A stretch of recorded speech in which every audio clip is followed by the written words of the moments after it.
How to practice at home. Hello, my friend. Good to see you. How are you? Great. So listen.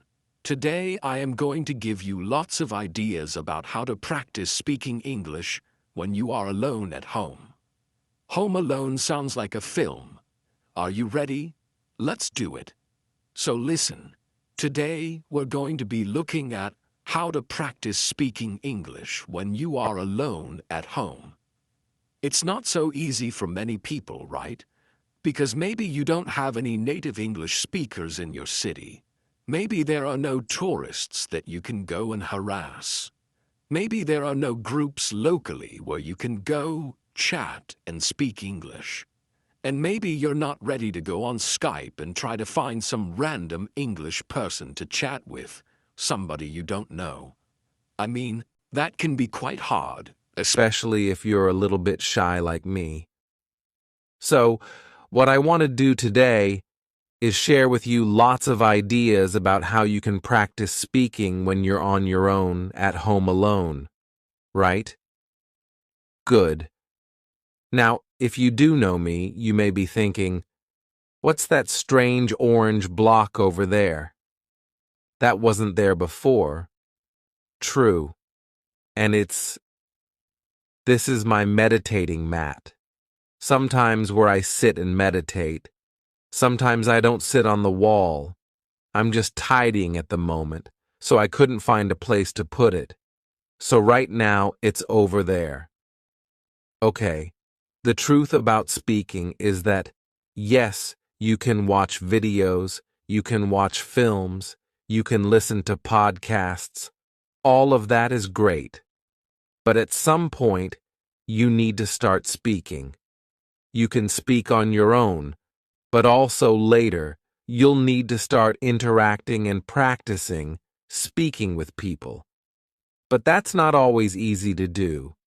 So right now, today, I'm going to focus on some really practical, simple activities you can do when you're on your own at home to start practicing speaking. The first technique is called Speak into the Mirror, and this is really useful. But it's really, really simple, right?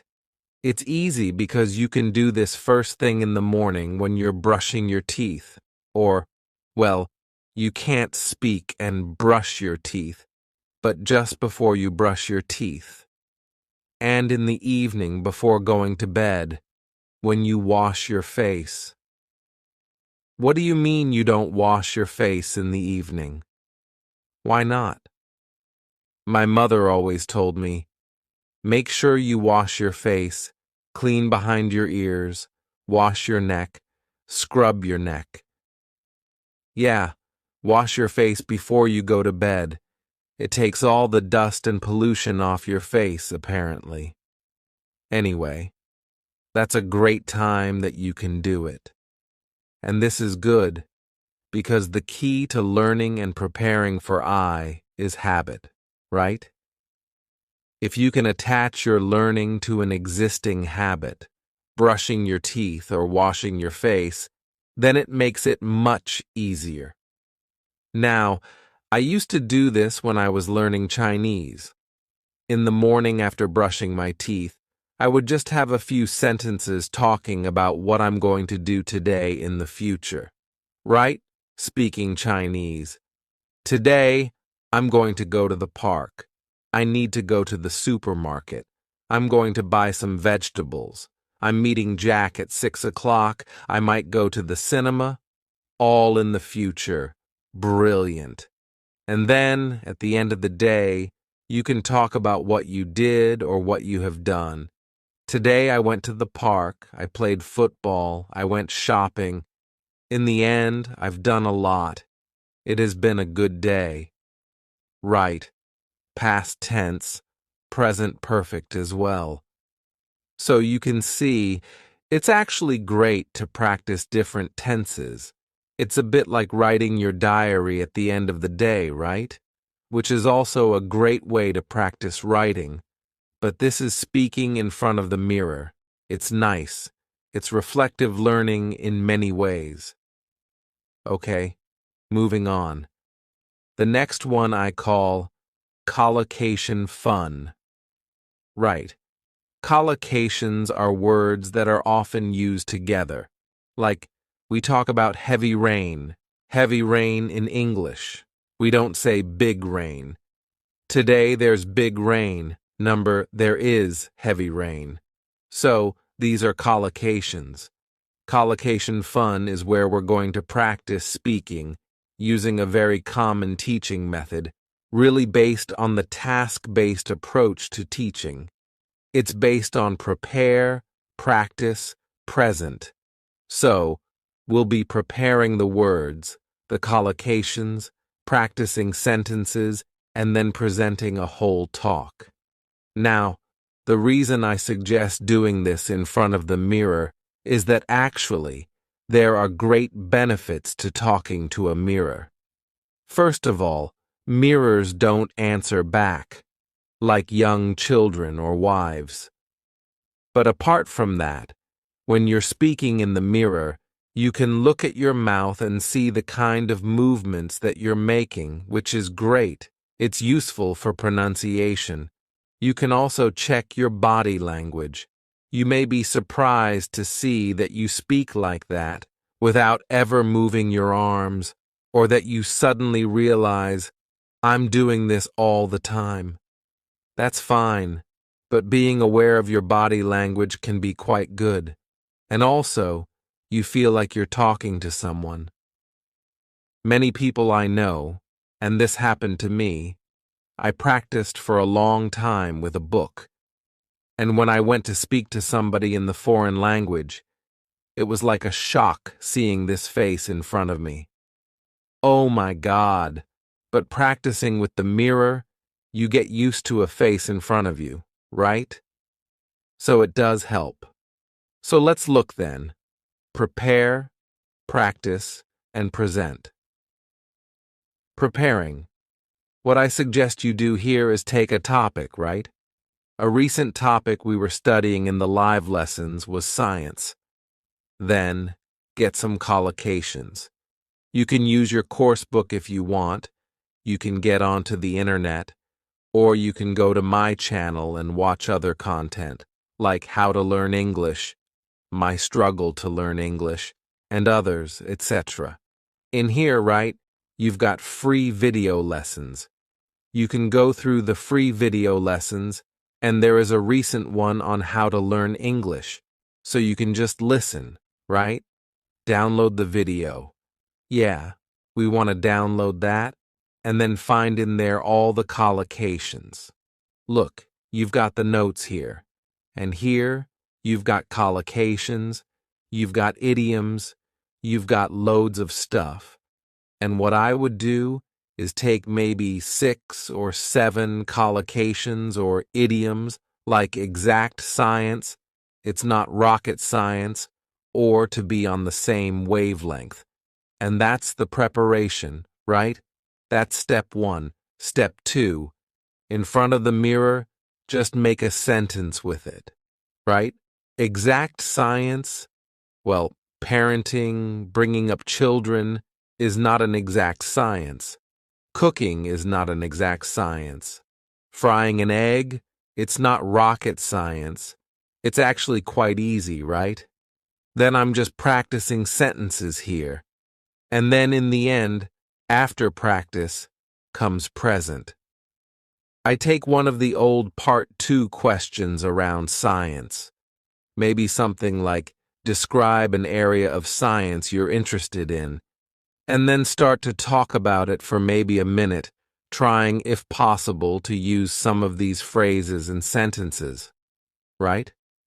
So you may say something like this: describe an area of science you're interested in.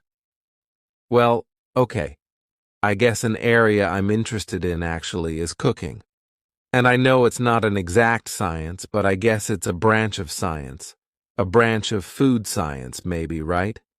And I am interested in the science behind cooking. I think it's very interesting. I know with cooking, when you heat things up, they change. And when you mix different things like sugar and vinegar, you get different levels of acidity, and chemical reactions happen. So I think it's really interesting, right? I think chefs and scientists are really on the same wavelength because they're trying to experiment, discover new things, whether it's cooking or new dishes, things like that. I know cooking isn't rocket science, but I am interested in how it works. So, yes, although it's not a hard science, I think it's an interesting area of science for me. So, you can see what I'm doing here is not giving a perfect part 2 answer.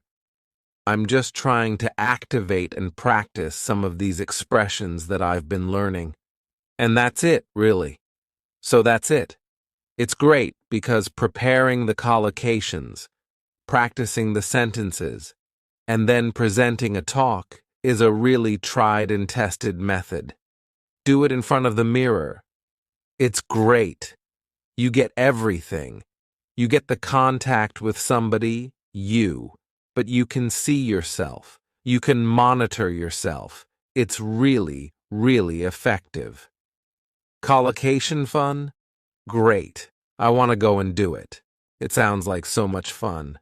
I'm going to do it again right now. I'll be back in a moment. Next up, practice with short audios. Now, I am a big fan of extensive listening, right? Listening to podcasts and films, that's great. But when it comes to speaking, I think short audios are much better. They are bite-sized chunks, they're easy to use, and your concentration is shorter for shorter periods of time. You can work with, for example, recorded P-sample answers. There are many websites that have those. Not written, it must be recorded, right? You want to listen and then speak. There's a tool that I've talked about in the past to many of the students here. It's called LingQ. And I like it because it's full of short audios that you can use to help start speaking. And it's free. I mean, there is a paid version, but you can get lots of stuff for free, which is great here. So let me show you first of all how that might work. So this is LingQ. Okay, I'm not going to explain how it works. You can find that out once you sign up for free. But basically, there's a library. You choose your level here. So, let's say I'm going to go intermediate. And you can choose, down here, different audios to listen to. I've got one of my previous lessons here about sport that I will open up. And let me just show you briefly how it works. We'll just focus on the bit on the left, okay? Okay, let's try. Hello, Steph. Hello, Steve. Nice to see you again. Nice to see you again. So what I want you to focus on first is, as you listen to the sentence, pick out the stressed words. Nice to see you. Nice. See you. Like to chat a bit about your interest in sports. Chat. Interest. Sports. So I'm just repeating the stressed words. Chat. Interest. Sports. Sure, you lived in Japan for quite a few years, I think. Lived. Japan. Years, I think. Right, about 9 years. 9 years. Okay, so you can see I'm just doing the word stress. And also, you can pick out chunks or phrases that you like or that sound interesting. Years, and I think you lived in different cities. That's right. I lived in Sendai for 4 years, which is a little bit north of Tokyo. A little bit north. A little bit north. That's interesting. Which is a little bit north, right? Not in the north, not located in the north, but a little bit north of, nice, Tokyo for 4 years, and then 1 year down south in Shikoku. Down south. Interesting. Not in the south, but down south. Okay, and did you play any sports when you were in Japan? A little bit. A little bit. I love that. A little bit. Played a little bit of soccer. I played a little bit of soccer. A little bit of soccer. Isn't that great? So you can see I'm picking out either the stressed words or little phrases or chunks that I like, and this is really helping us listen and prepare for speaking. Next, what you'll do after you've finished, if you want, you can check the tape script as you listen again. That's fine. But at the end, what I would like you to try and do is repeat the audio or the lesson, giving a summary. So, repeating it with your words. Not reading, not listening. In fact, you can just close that and focus on your own words, right? Oops. And then, after you've done that and a bit of practice, you could try to retell the lesson or the story and record yourself. If you're not sure, you can use your phone. There are mobile apps to record your voice. There's Vocaroo, which is also a very simple online voice recorder. And recording yourself is great because it puts pressure on you, and that, my friend, is good. Also, you can then, once you've listened back, go and compare your recording to the original lesson or story with the tape script, and see if it's different. Did you make a mistake? Instead of saying a little bit of football, did you say a little bit football? Or did you use different collocations, right? Instead of individualized sports, did you say personal sports or something different? That noticing, again, puts pressure on you, which is great. And it also helps you notice language. Noticing language is a kind of feedback, which is essential to improve. So that's it.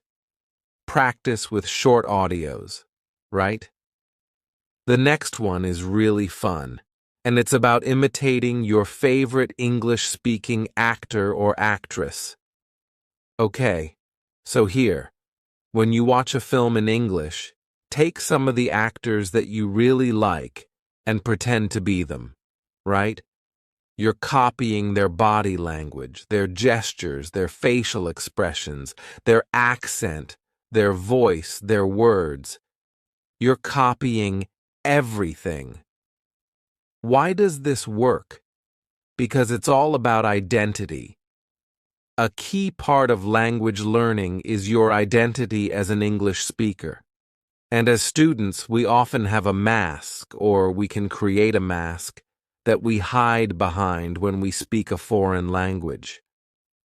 This can be very, very helpful to reduce anxiety or stress, especially if you're shy or you don't want to, you're embarrassed of mistakes and of not speaking correctly. When you have this mask to hide behind, it doesn't matter because you're being somebody else. And it's great fun to do this with actors and actresses. Is that actress or actresses that you like? Let me show you a very, very simple example. There's a great actor called Rowan Atkinson. You may know him for Mr. Bean, but he plays a myriad of characters. One of the recent ones is Johnny English, right? Let's have a look at Johnny English. I'm not sure. Let me clear up the uncertainty for you. You haven't, right? So it's that. Taking the character, trying to do the voice and the whole body, and you become that character. And you can do that when you're practicing speaking on your own, right? You probably don't want to do it when you're out and about at the shops or speaking to foreign people. Hello? They'll think you're Johnny English. They'll think you're mad. But when you're having fun at home, it can be a great way to practice. So that's it. Imitate your favorite English-speaking actor. The next one is to send audio messages. Right now, if you're using Facebook, WhatsApp, or other social media that have a chat facility, often We send text messages. You probably send them in your own language, but you could think about sending them in English, right? And go a step further. Send an audio message rather than a written message, because that will be practicing your English. Okay, you can do this if you have some friends who maybe speak English, or family members. You can have a bit of fun with them, practicing sending messages to each other in English or any other language, right? I mean, we do this sometimes. It can be quite fun to do.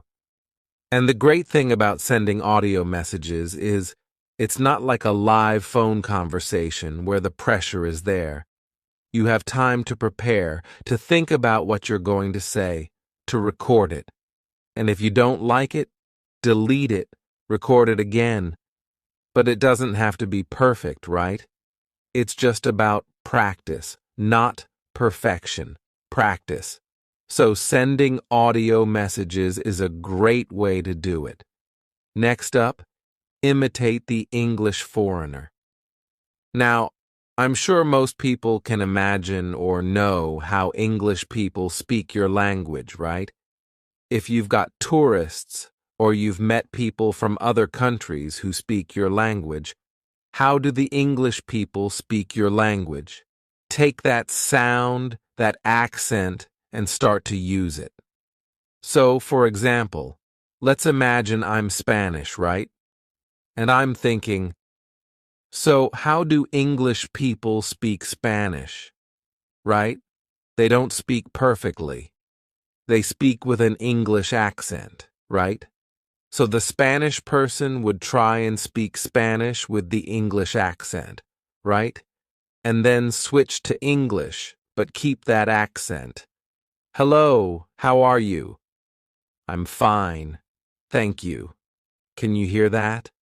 The same pronunciation and accent. It's easy to switch, and suddenly my English sounds English. It sounds great, right? That's it. I'm doing an example with Spanish, but you could do it with any other language, right? Think how English people speak your language. Speak your language with that accent and then switch to English, keeping that British accent or English accent or American accent. It really can be quite useful and fun to boot. Great. Now, the next idea is shadowing. Of course, a shadow, right?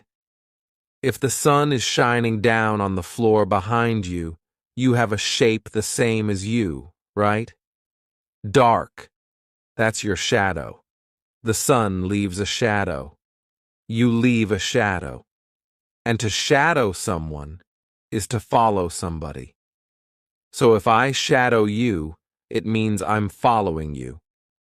Sometimes detectives will shadow suspicious people, right? Now, in language, when we shadow somebody, it can be just to repeat them, but you're very close behind them, right? Remember, wherever you go, your shadow follows very closely. So here, the thing to do is to find a short audio and to listen for maybe a minute, and then repeat, almost on top of the voice, but maybe a fraction of a second behind them. So, you're just behind them, but you're really following them very, very closely. Do not wait for the sentence to finish and then repeat. This is different. This is being really close behind them, and it forces you to pick up on word stress and intonation. And if you focus on those two things, it really can help build up that speaking skill, word stress and intonation. Let me kind of demonstrate. So, we've taken from QLips or QLips a little audio. First of all, I recommend you listen to the minute completely so you've got an idea of what it's about, and I've already done that because I'm well prepared.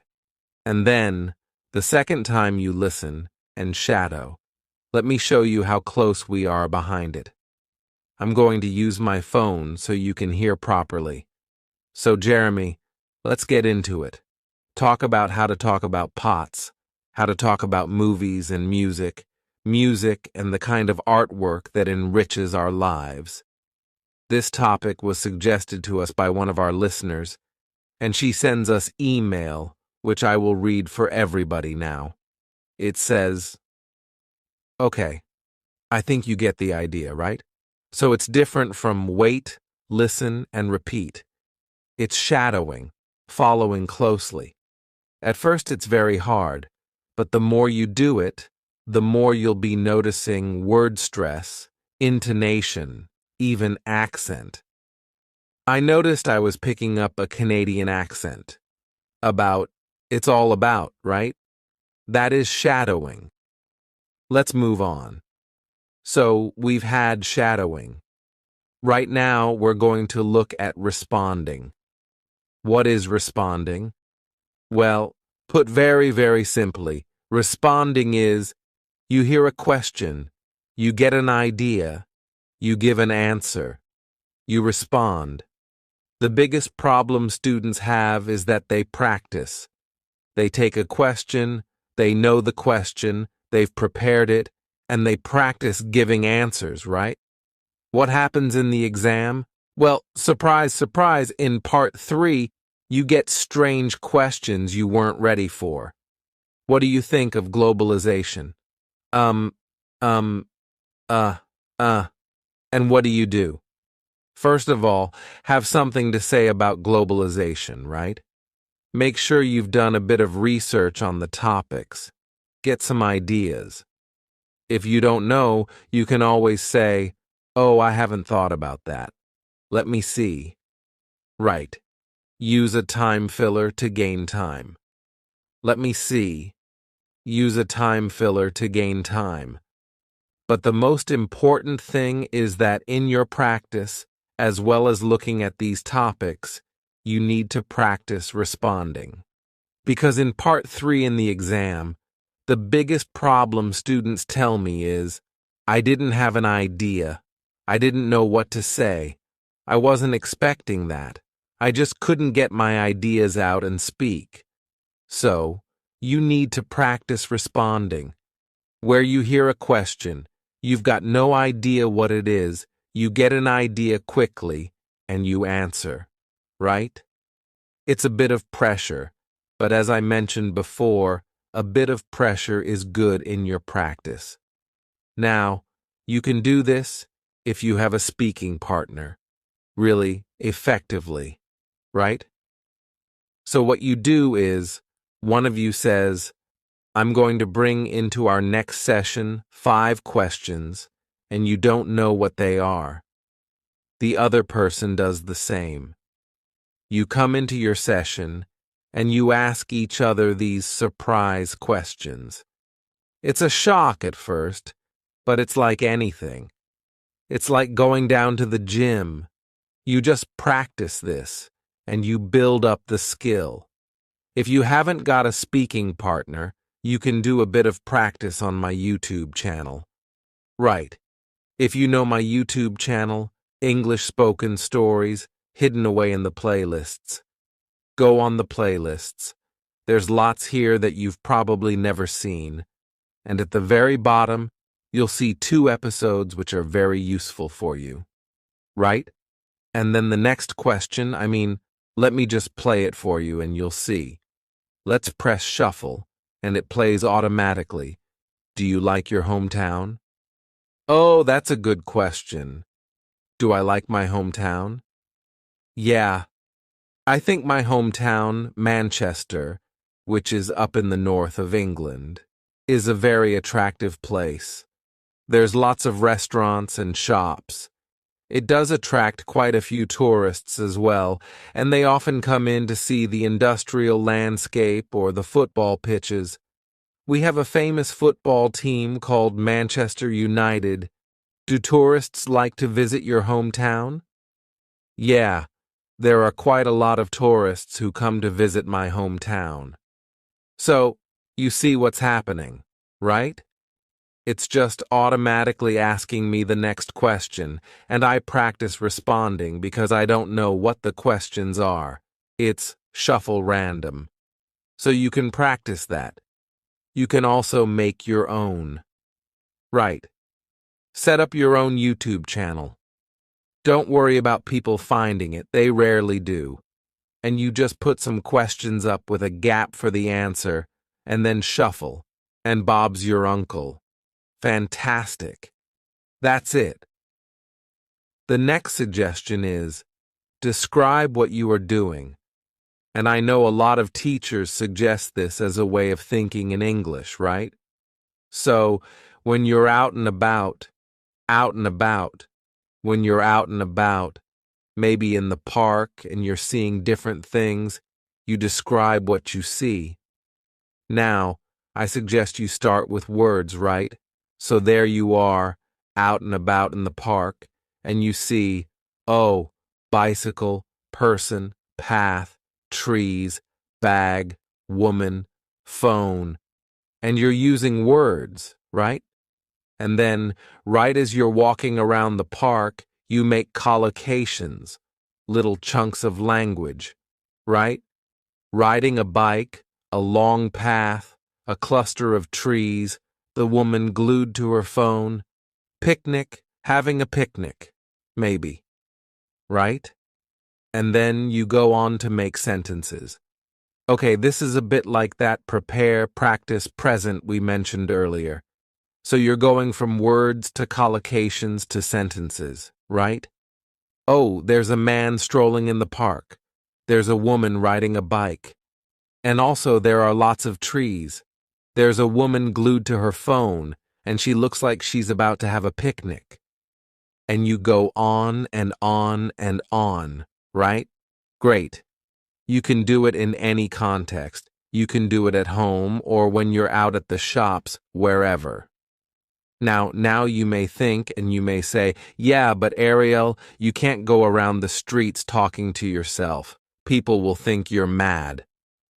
Well, yes and no, right? Nowadays, put these on, right? Nowadays, people walk around and they're on the phone and like, hello, yeah, John. Yeah, I'm in the park, actually. Yeah, it's lovely. There's a man strolling over there. There's a woman riding a bicycle. Yeah, I'm good. How are you? Right? That's perfectly normal. To be talking to yourself in the streets, right? And if you're not comfortable with that, you can pretend that you're Johnny English, right? Pretend you're a spy. Hello, yes. There's a man walking along a path. There's a woman riding a bicycle. And I think there's a woman glued to her phone, and she's about to have a picnic. Call in the police. Get Johnny English. Pretend to be a spy. I don't know. It's very, very normal. But the key, speak out and go from words to collocations to sentences. Great practice. You can do it at home as well. I mean, I'm talking about getting some fresh air. Nowadays, that's not so easy, right?